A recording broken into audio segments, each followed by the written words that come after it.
Basi kabla ya yote niweze kuomba, tuombe. Baba mtakatifu, Mungu muumba mbingu na nchi, tuko mbele zako katika siku hii ya leo. Umekusudia kwamba tuwepo watoto wako katika siku ya leo, ambapo tulikuwa tumelala kama wafu. Mungu wetu, tumeona mkono wako wa uzima, tumeona malaika wako wa zamu wamesimama nasi, tumeona utukufu wako. Asante kwa nafasi hii nzuri Mungu, ambao umekusudia tuwepo katika hema yako takatifu. Ninaleta watumishi wako mikononi mwako, nimeyapandia madhabahu. Nena nami Yehova, nawe Bwana ninene na watu wako. Peke yangu sitaweza, bali neno lako lisimame. Damu ya Yesu ifunike. Kwa jina la Yesu Kristo ninakataa kabisa pingamizi yoyote ambayo ingeweza kuinuka katika siku hii. Bwana Yesu asifiwe. Amina.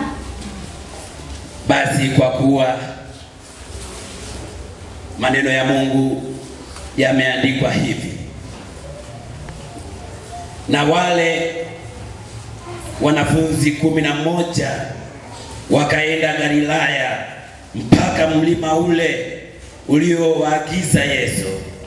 Nao walipofika walimsujudia, lakini baadhi yao waliona shaka. Yesu akaja kwao, akasema nao, akawaambia, nimepewa mamlaka yote mbinguni na duniani. Basi enendeni mkayafanye mataifa yote kuwa wanafunzi, mkiwabatiza kwa jina la Baba na la Mwana na la Roho Mtakatifu, na kuwafundisha kuyashika yote niliyowaamuru ninyi. Na tazama, mimi nipo pamoja nanyi siku zote hata ukamilifu wa dahari. Na kwa kufundisha kuyashika yote niliyowaamuru ninyi, na tazama, mimi nipo pamoja nanyi siku zote hata ukamilifu wa dahari. Maneno haya Yesu anawaagiza wanafunzi wake kwamba waende Galilaya, ndiko watakakomwona. Na walipomwona wakamshujudia, wakapiga magoti wakamshujudia. Yesu aliposema nao akawapa mamlaka. Bwana Yesu asifiwe. Akawapa mamlaka kwa ajili ya kwamba kila jambo wanalolifanya ni jambo lililothibitisha na huyu Yesu Kristo. Yesu anawapa mamlaka wakabatize, wakafundishe, ili katika ulimwengu tulionao tupate kuamini, tupate kumjua Kristo kwamba yeye ni Bwana na Mwokozi wa maisha yetu. Bwana Yesu asifiwe. Amen. Lakini katika somo hili la leo ndilo linalotuongoza katika kiongozi Kalenda. Lakini leo nimesimamia kwa ajili ya mafundisho, kwa ajili ya vijana ambao tumeonekana kwamba leo ni siku yetu ya pekee sana. Leo ninasimamia kwa ajili ya mafundisho kwa ajili ya siku ya leo ya vijana. Tusikilize maneno haya ya siku ya leo yanatuhamasisha nini kwa ajili yetu sisi vijana wa leo. Tumesikiliza watumishi wa Mungu wametupitisha kwenye masomo matatu, na ukiangalia katika masomo yote matatu yanatufundisha, yanasema kwa ajili yetu vijana. Bwana Yesu asifiwe. Sasa tuangalie ni kwa ajili gani ambavyo sisi vijana inastahili tuweze kuwepo, na ni kwa ajili ya nini sisi vijana tuweze kusimama kwa ajili ya siku hii tulionayo. Tufanye nini ili kwa ajili ya kuendelea kufanya hii kazi ya Mungu. Katika msomaji wa somo la kwanza amesema katika kitabu cha Mhubiri ile ya 12 mstari ule wa kwanza,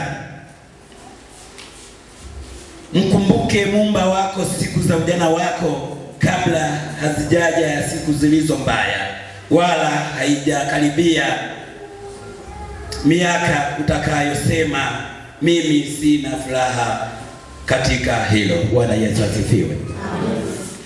Maandiko haya matakatifu yanatukumbusha kwetu sisi vijana ambao bado tuna nguvu, ambayo Mungu bado anatuhitaji sisi wenyewe wenye nguvu tuweze kusimama kwa ajili ya kufanya kazi yake, tuweze kusimama kwa ajili ya kuendesha kanisa lake.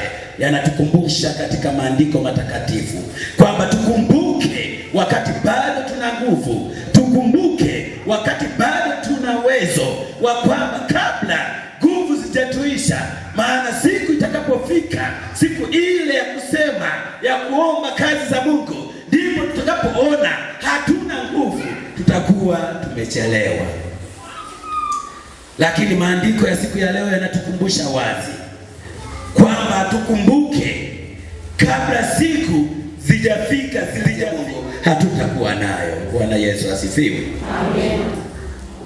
Katika somo hili nilipokuwa nikiendelea kulitafakari, nilipokuwa nikiendelea kuliona, kwa kweli likanipa nguvu, na nitashukuru kama na wewe kijana mwenzangu, kama nitakuwa kwa nguvu kama nilivyonipa mimi, itakuwa ni nafasi ya pekee sana, kwa sababu ni wengi vijana tunawaona kabisa kwamba waweze kusimama kwa ajili ya kuweza kufanya kazi ya Mungu, inashindikana.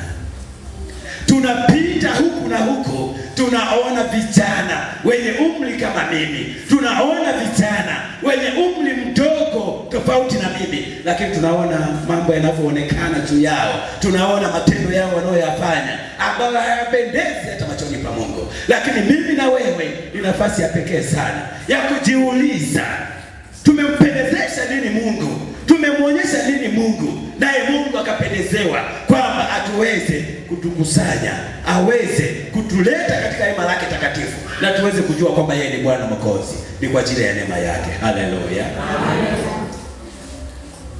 Ninashukuru sana kwa nafasi hii kuona kanisa hili ya Yerusalemu, nikiona nikiangaza macho kuwaona vijana wenzangu. Nimezunguka katika mashirika mbalimbali, nimezunguka katika mitaa mbalimbali, nimekutana na vijana ambao wanaonekana tofauti na ninyi mnavyoonekana. Amina. Lakini nimejiuliza, Mungu, kuna nini katika ushirika huu? Nimekuja kuona kwamba ni kwa ajili ya neema yako Mungu. Nimeona kabisa vijana wako hawa unawapenda, nao wamejitoa kwako kwa ajili ya kwamba kutumikie.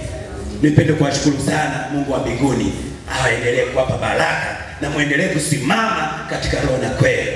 Tukizunguka huku na huku, tunaona vijana wenzetu ambao wenye nguvu ya kusimama, wenye nguvu ya kupewa mamlaka, wenye nguvu ya kutangaza ukuu wa Mungu, wenye nguvu ya kupeleka injili na kwa wengine, lakini imeshindikana.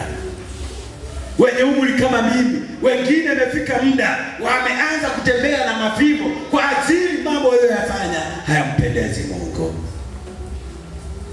Mambo mengi yamewadanganya, mambo mengi wamewapitisha, nao wameweza kukubali, nao wameweza kuona kwamba katika maisha hayo waliochagua ndio ya kupendezesha Mungu. Lakini katika mambo hayo waliochagua ndio waliowabadilisha hata ndani ya mwili wao, hata ndani ya fikira zao, hata ndani ya akili zao, hata ndani ya muonekano wao, wamebadilika kabisa. Wengine wamezeeka hata nafasi yao itafika kwamba waweze kutereka. Lakini sasa sisi tuweze kujiona kwamba tumempendeza nini, tumempendezesha nini Mungu mpaka leo tunaonekana hivi. Ni kwa ajili ya huruma yake, ni kwa ajili ya upendo wake. Bwana Yesu asifiwe. Katika Zaburi tumsikilize naye Daudi anasema nini katika fundisho hili la kwetu ambalo anatuonya ama anatufundisha kwa ajili ya kwamba tusimame kwa ajili ya kumtumikia Mungu sawa sawa na kusudi lake.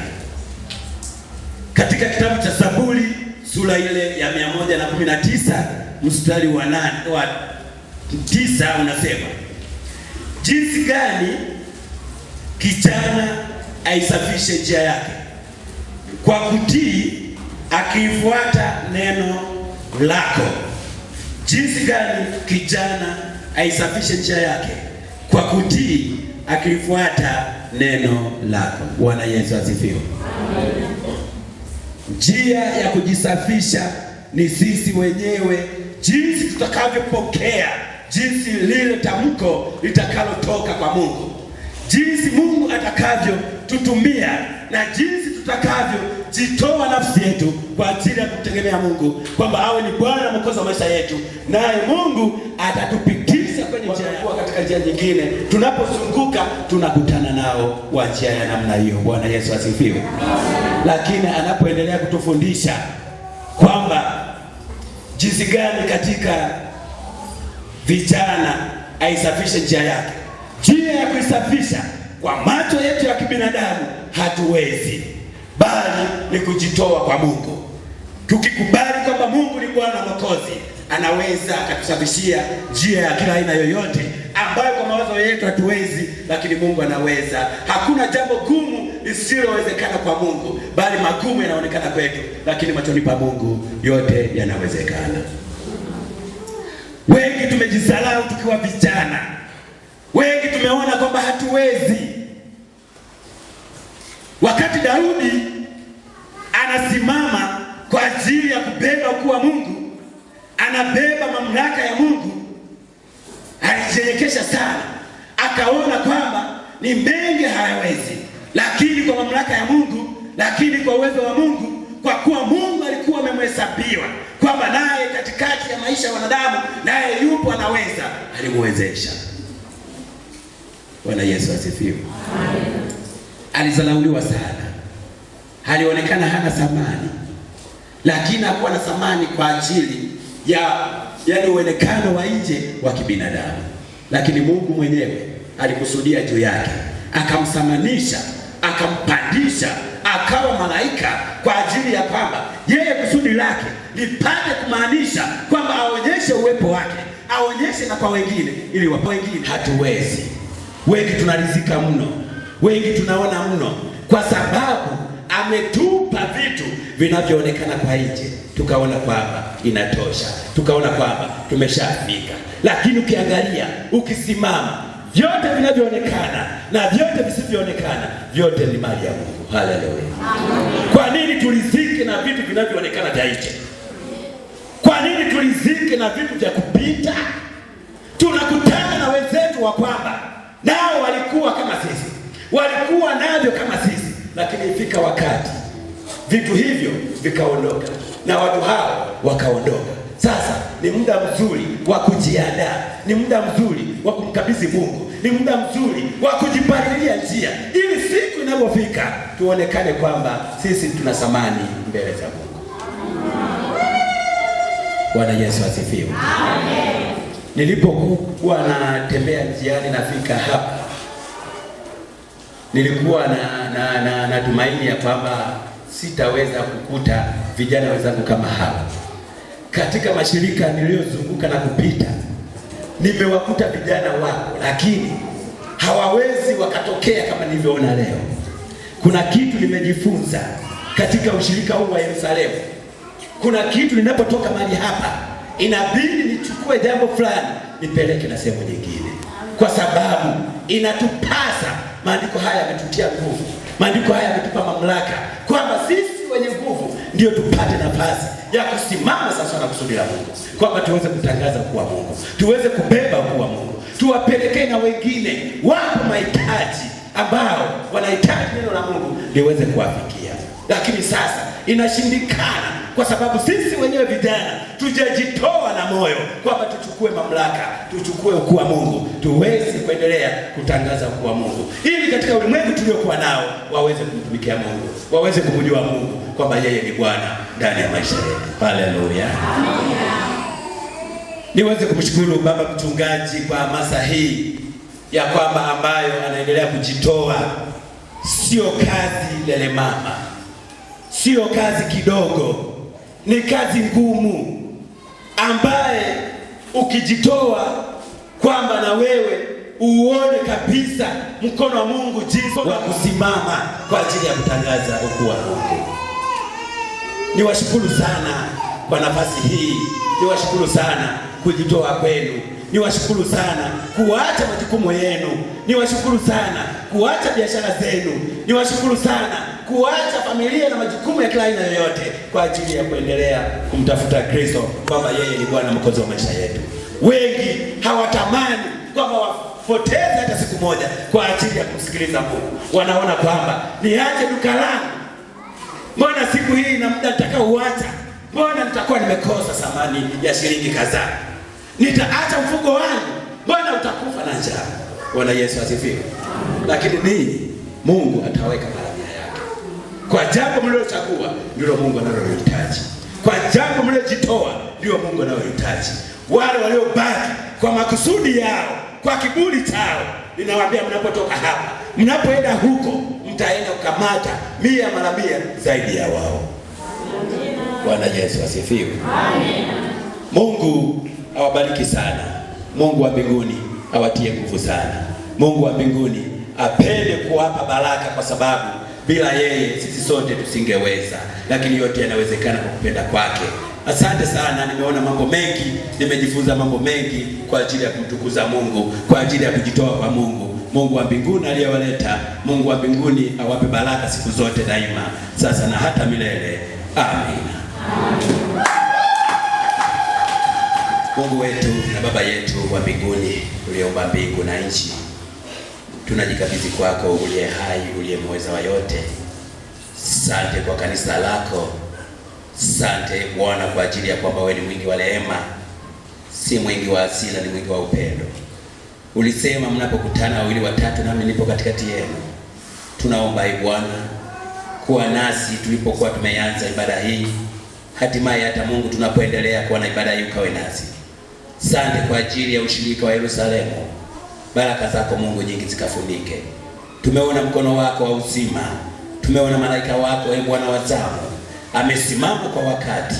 Asante kutumia mtoli wako kwa kunena haya Mungu, kama jinsi ulivyonena nabii Yeremia, hukumwacha peke yake, bali Mungu ulipokuwa unampa mamlaka kwamba kaweze kupeleka katika mataifa mbalimbali, ukasema kwamba nalikutambua kabla hujazaliwa toka tumboni mama yako.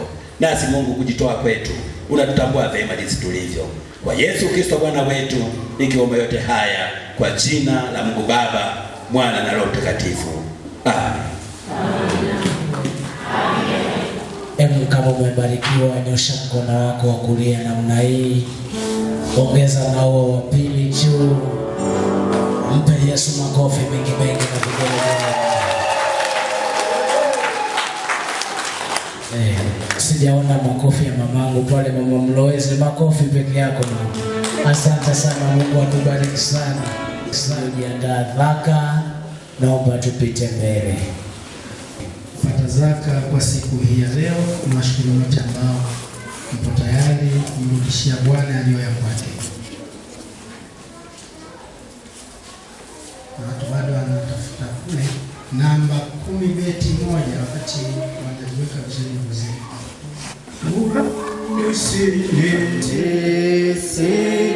Usinitesikie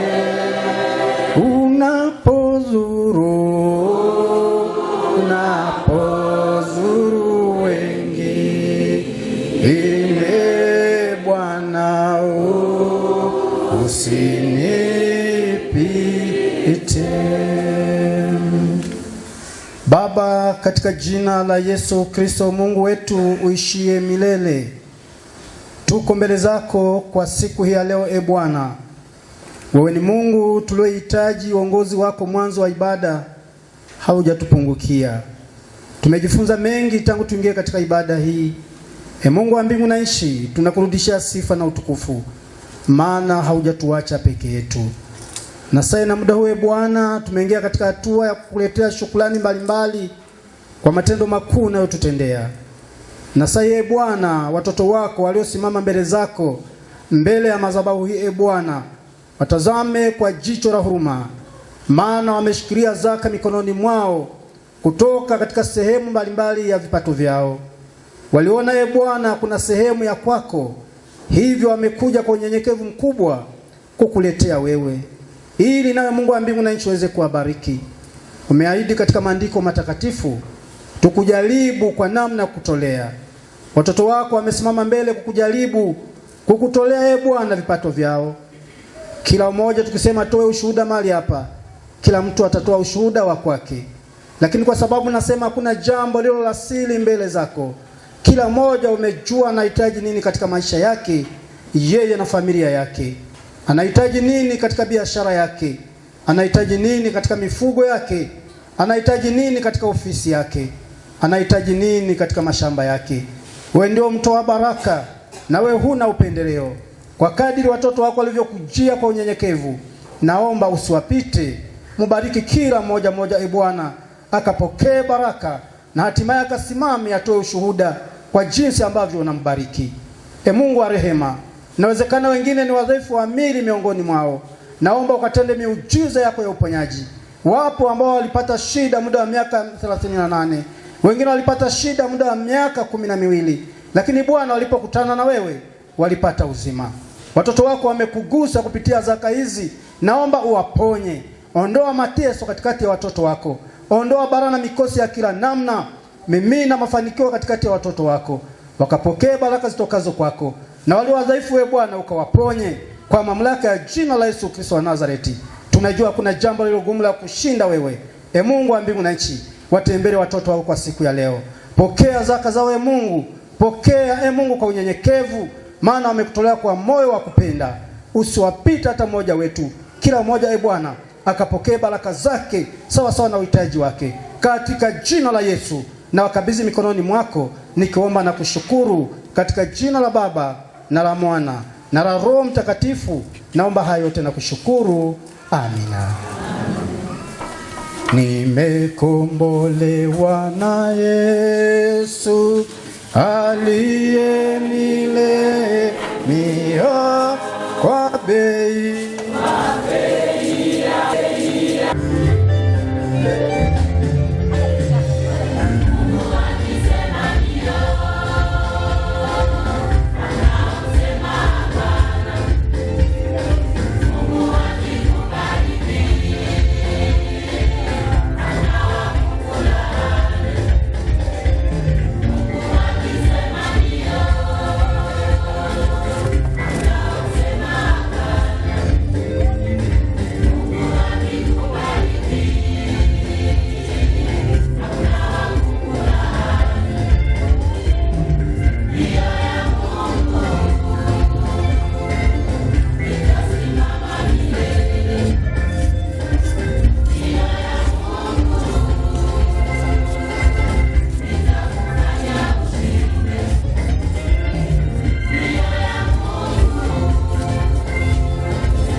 kwanza.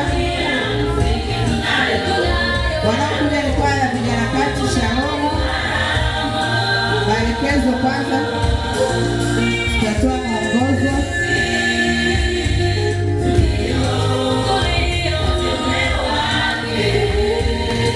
Kaka Daudi kakae kwenye vyombo tupige wimbo wa kwaya.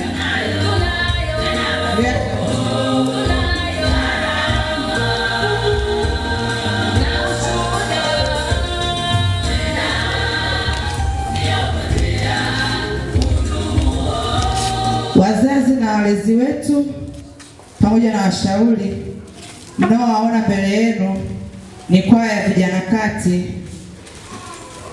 wanataka kutenda tendo la shukrani kwenu. Walezi na washauri ambao mmewakilisha wengine, tunajua wanaotelea huku ni wengi, tumewachagua kuwakilisha wengine, lakini kabla ya yote tutapenda tumshukuru Mungu kwanza kwa ajili yenu, maana kazi mnayoifanya kwetu ni kubwa sana. Tuombe. Baba yetu na Mungu wetu, tuna kila sababu ya kukuinua na kulibariki jina lako takatifu. Tunasema asante kwa ajili ya siku hii njema iliyokupendeza machoni pako. Tunarudisha sifa, utukufu na heshima kwako uliyeketi mahali pa juu patakatifu sana. Tazama mbele yako kuna walezi, kuna washauri ambao hawalali kwa ajili yetu kwa ya Shalom. Roho Mtakatifu tunawakabidhi mikononi mwako. Tunasema asante kwa ajili yao Bwana, kwa kuwa umewafanya baraka kwenye hili kundi Bwana. Tunarudisha heshima na utukufu kwako wewe Yesu.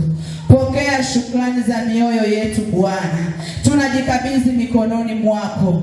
Achilia afya ndani yao. Achilia kile kibali cha kimungu kilicho ndani yao kwa ajili ya kusimama na kundi hili Bwana. Tunasema asante kwa kuwa wanatumika na kwenye vikundi vingine, lakini Roho Mtakatifu hujachoka ndani yao. Tunakushukuru Roho Mtakatifu kwa ajili ya kwao. Tunasema asante Ebeneza, Mungu wetu mwema, uliye mwaminifu. Asante Yesu kwa ukuu wako. Asante kwa kuwa umewaleta kwa majira yako. Waendelee kusimama na sisi Bwana. Waendelee kutuonya pale tunapokosea. Waendelee kutukemea tunapokwenda kinyume na sheria zako. Roho Mtakatifu, endelea kuwakumbuka wazazi wetu. Tunawakabidhi mikononi mwako. Wapo wachungaji ambao wanasimama kwa madhabahu yako Bwana, uliowateua kwa zamu yako Yesu. Tunawakabidhi mikononi mwako Bwana. Kila mpango wa adui ukanyamaze.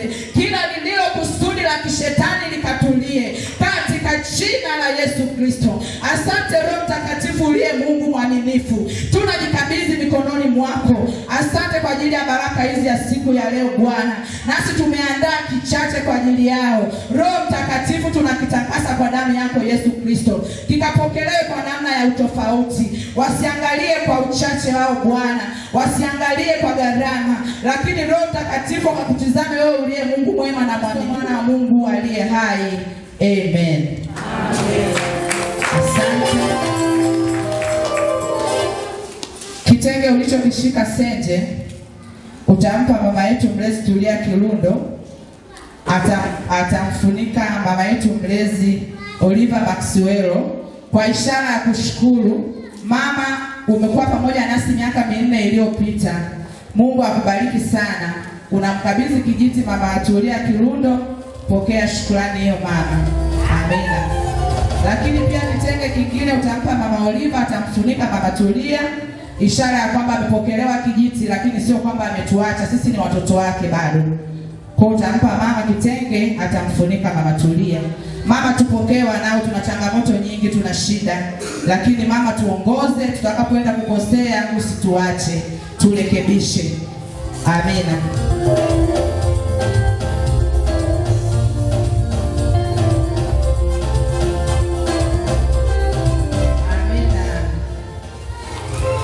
Lakini kitenge kingine mtawapa washauri waliobaki wawili, watabadilishana, ishara ya kwamba tunahitaji sana ushauri wao, tunahitaji sana kuongozwa na wao, tunahitaji sana maombi yao, na Mungu awabariki. Watabadilishana, kimoja mtampa mama Kiondo, kimoja mtampa mama Mlowezi, wabadilishana.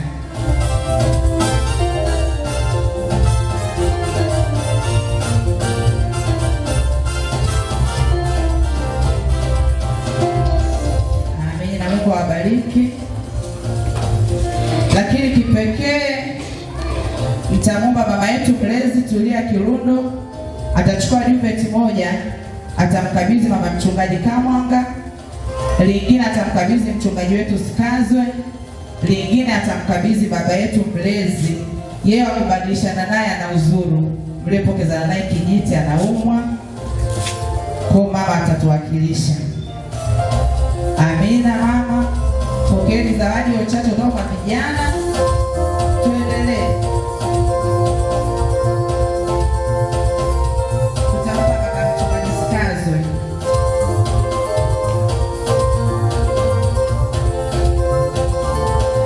Wengine tutampa baba yetu mlezi aliyepita Nikodemu Jede. Tunakutegemea bado baba kwenye kwaya ya Shalom. Amina. Lililobaki nina baba yetu mlezi wa sasa ambaye sasa ana uzuru. Unaweza ukampatia baba yetu mlezi Jede, litafika.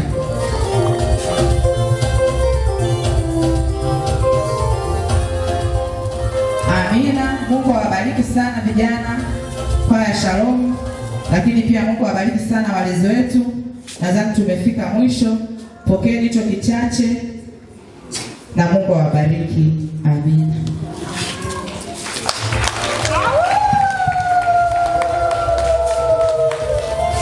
Mzee wetu Sikazwe ashukuru kwa niaba yetu. Ili kuokoa muda, mzee wetu Sikazwe, karibu kuwashukuru watumishi wa Bwana.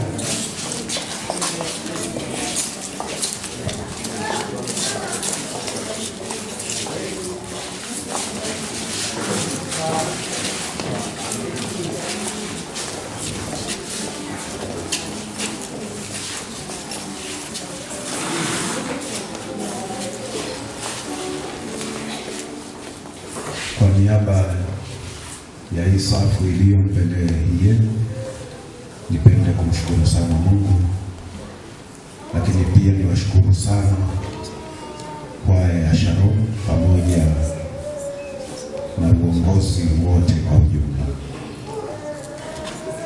Wakati mwingine huwa tunashindwa kuwa na maneno mengi ya kusema ninapopokea zawadi kama hizi. Mimi naona ni ndogo sana, lakini ni zawadi kubwa sana. Ni kubwa mno, tofauti na mnavyofikiria. Na maneno ya Mungu yanasema anayepokea vingi kwake vitataka vingi zaidi, na anayepokea kwa mchache kwake vitatakiwa vichache. Kwa sisi tunaona hivi ni vitu vikubwa sana. Mmetupa mtihani. Rais mmoja wa Marekani alitoa slogan moja, anasema usitamani kupokea kitu kwamba ujiulize kwamba Marekani imenifanyia nini, bali ujiulize mimi nimeifanyia nini Marekani. Kwa mmetupa mtihani. Sisi tuna kazi ya kufanya. Tufanye nini kwa ajili ya kundi hili la Shalom? Sio ninyi mfanye, ninyi mmeshafanya. Sasa imebaki mtihani kwetu, tutawafanyia nini? Mungu awabariki. Asanteni sana. Mungu awatie nguvu.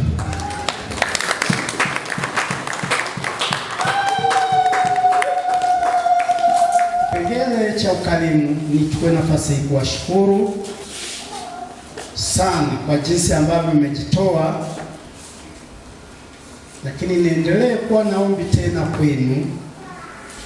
Lengo la kusema tuangalie tumepata kiasi gani, nilikuwa naangalia wageni tulionao, najikuta kidogo inawezekana tumemaliza kabisa, au pengine Tumisha mbele ya kutaka unayekataa kwenda kuhubiri neno la Mungu. Yametumwa na Mungu mwenyewe aliyekutuma. Na wewe pia mawimbi yale, tazama neno la Mungu. Yametumwa na Mungu mwenyewe aliyekutuma.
Yesu ukawe nasi katika jina lako.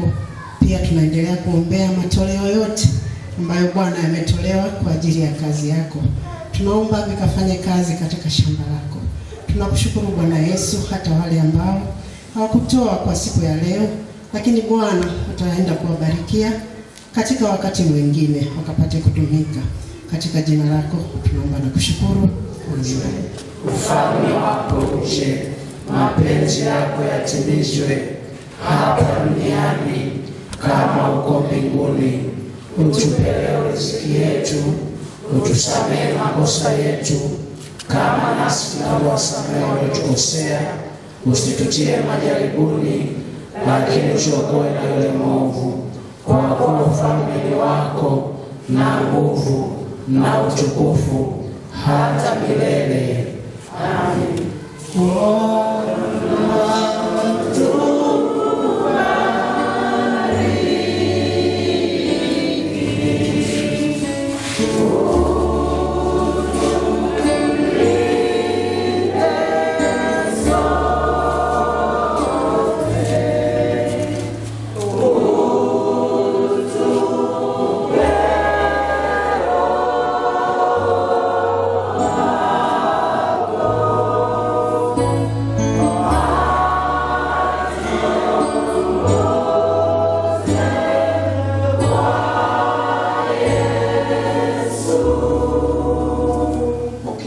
Baraka zake Mungu Mwenyezi ninyi nyote mnamtegemea Kristo. Bwana Mungu akubarikie na kukulinda. Bwana Mungu akuangazie nuru za uso wake na kukufadhili. Bwana Mungu akuinulie uso wake na akupe amani. Katika jina la Yesu. Amen.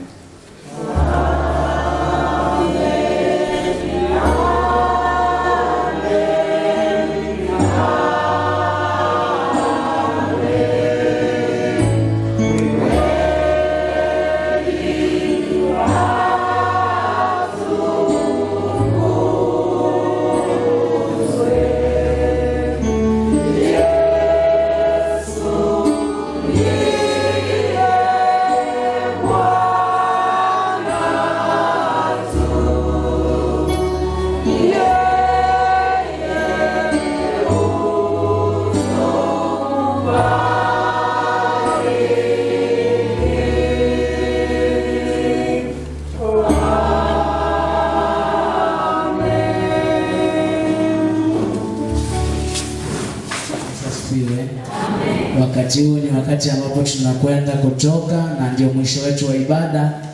Hapa ndani watatuaga vijana kati.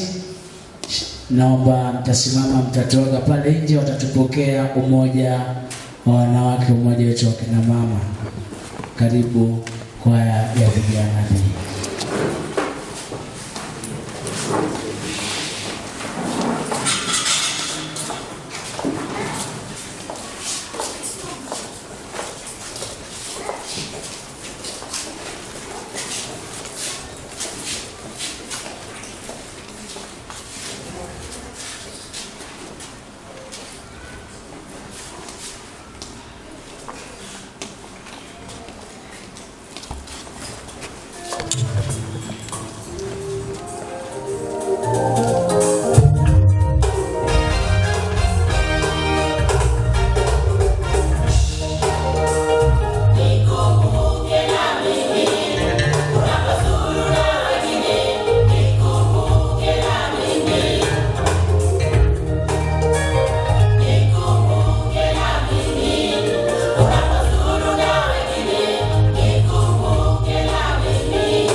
kwangu neno la Mungu limulike.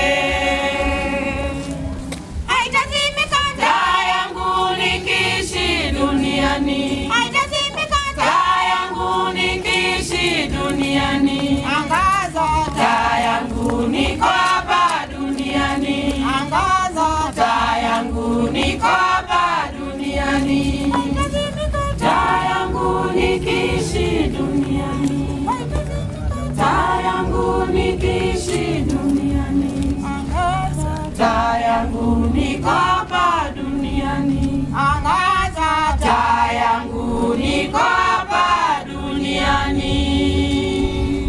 Bwana Yesu wasifiwe. Mwanakondoo ameshinda. Kwa jina naitwa Atuganile Sanga Meleki. Natokea ushirika wa Moravian wa Yerusalemu, jimbo la Rukwa. Neno la leo nililojifunza ni kutoka kitabu cha Mhubiri sura ya 12 mstari wa 1. Linasema, mkumbuke Muumba wako siku za ujana wako, kabla siku mbaya hazijaja. Siku mbaya ni siku za hatari, ni siku za shida. Ni siku ambazo huwezi ukatembea kutoka sehemu moja kwenda sehemu nyingine. Ni siku ambazo unaweza ukataka kufanya kitu fulani lakini usiweze kukifanya. Ni siku ambayo unaweza ukatamani kula chakula fulani lakini ukashindwa kula. Inawezekana ukakosa hata pumzi. Hizo ni siku mbaya. Inawezekana ukatamani kuvaa hata nguo fulani ukashindwa. Hizo ni siku mbaya. Kwa hiyo neno la Mungu linasema tumkumbuke Muumba wetu siku za ujana, siku ambazo tuna nguvu, siku ambazo tuna furaha, siku ambazo tuna amani. Kwa sababu siku mbaya zinapokuja, hatuwezi tukawa na furaha, hatuwezi tukawa na amani. Ni shida tupu, ni tabu, ni siku za hatari. Kwa hiyo siku za hatari ni siku ambazo unaweza kuwa unaumwa ukashindwa kufanya kitu chochote. Ukashindwa kumtumikia Mungu wako, ukashindwa kumwabudu Mungu wako. Hizo ni siku mbaya. Ukashindwa hata kula ukao unarishwa. Hizo ni siku mbaya. Unaweza ukatamani kuoga kwa kutumia mikono yako ukashindwa. Hizo ni siku mbaya, ni siku za hatari. Kwa neno la Mungu linatukumbusha kumkumbuka tungali hai, tungali wazima, tungali tuna uwezo wa kutembea kutoka sehemu moja kwenda sehemu nyingine. Mungu abariki somo la leo la kutoka kutoka Mhubiri sura ya 12 mstari wa 1. Amina. Bwana Yesu asifiwe. Mwanakondoo ameshinda. Kwa jina naitwa Jacob Mwakalibule. Ni mshirika katika kanisa la Moravian jimbo la Rukwa, ushirika wa Yerusalemu lilopo hapa Sumbawanga. Kwa kweli siku ya leo tumeweza kujifunza neno la Mungu kupitia Zaburi 119 mstari wa 9, lakini pia kupitia Mhubiri sura ya 12 mstari wa 1 mpaka wa 2. Sisi kama vijana inatupasa tumtumikie Mungu kwa kutumia ujana wetu, tuyaache yale pale mahovu ambao na hizi anasa ambazo zipo kwa wakati huu ambao asilimia kubwa vijana tumekuwa tukizikimbilia badala ya kumtumikia Mungu, kuna kutumia ujana wetu hapa kwa ajili ya kumsujudia yeye Mungu. Kwa hiyo tumejifunza neno hili hapa sisi kama vijana, na napenda kuasa kama vijana wenzangu tuendelee kumkimbilia Mungu na kumsujudia yeye na tumuabudu yeye kwa kutumia ujana wetu hapa, na vijana wenye nguvu ndio tumaini la kesho. Bwana Yesu asifiwe. Naomba Mungu aendelee kutubariki, aendelee kulibariki kanisa Moravian Tanzania pamoja na washirika wote Tanzania nzima. Asante sana. Naitwa Eliki Sichalwe, ni muumini wa kanisa la Moravian Tanzania jimbo la Rukwa, ushirika wa Yerusalemu uliopo Utengule. Tunamshukuru Mungu kwa ibada ya siku ya leo, maana ilikuwa ni ibada yenye baraka, ilikuwa ni ibada yenye upako tele, kwa sababu ilikuwa ni ibada ambayo tulikuwa tunaadhimisha sikukuu ya vijana katika kanisa letu la Moravian jimbo la Rukwa. Kutokana na ibada hii tumejifunza vitu vingi siku ya leo kwa kupitia mhubiri. Amehubiri mambo makuu mengi, ikiwa ni pamoja na kutuasa vijana tuendelee kumtumikia Mungu katika siku za ujana wetu, lakini pia kujiepusha na mambo mabaya ambayo tunayafanya vijana, lakini pia ametuasa tuendelee kumtumikia Mungu kwa kujitoa ili kuendelea kulijenga kanisa na jamii kwa ujumla. Mungu awabariki.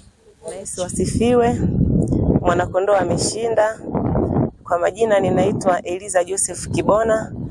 Ninatokea ushirika wa Yerusalemu Sumbawanga.